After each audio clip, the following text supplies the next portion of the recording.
এক ২১-২২ বছরের যুবককে নিয়ে ভগিনী নিবেদিতা ঢুকলেন আচার্য জগদীশচন্দ্র বসুর গবেষণাগারে। ওনাকে অনুরোধ করলেন যুবককে আচার্যের শিক্ষানবিশ করে নিতে। এই যুবক ছিলেন বশীশ্বর সেন বা বশী সেন, স্বামী সদানন্দের শিষ্য, স্বামী বিবেকানন্দের আদর্শে অনুপ্রাণিত। আচার্য রাজি হলেন। বশী সেনের জীবনের মোড় ঘুরে গেল, সেই সঙ্গে হয়তো বদলে গেল ভারতবর্ষের ভাগ্য। নিবেদিতা বশী সেনের ভিতরে ঢেলে দিলেন এক নতুন বিশ্বাস, তুমি পারবে, তোমাকে করতেই হবে। ১২ বছর কঠোর গবেষণার পরে একটি ছোট্ট ঘরে ৪ঠা জুলাই ১৯২৪ সালে স্বামী বিবেকানন্দের তিরোধান দিবসে কলকাতায় বশী সেন স্থাপিত করলেন তার ছোট্ট বিবেকানন্দ ল্যাবরেটরি, তারপরে আলমোড়ায়।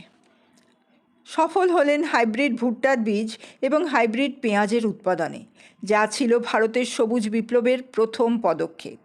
বাজরা, গম, যব, টমেটো, ঢেঁড়স ইত্যাদির ওপরও তিনি বহু কাজ করেছেন, যার জন্য বশীশ্বর সেনকে ভারতের সবুজ বিপ্লবের পথপ্রদর্শক বলে মানা হয়।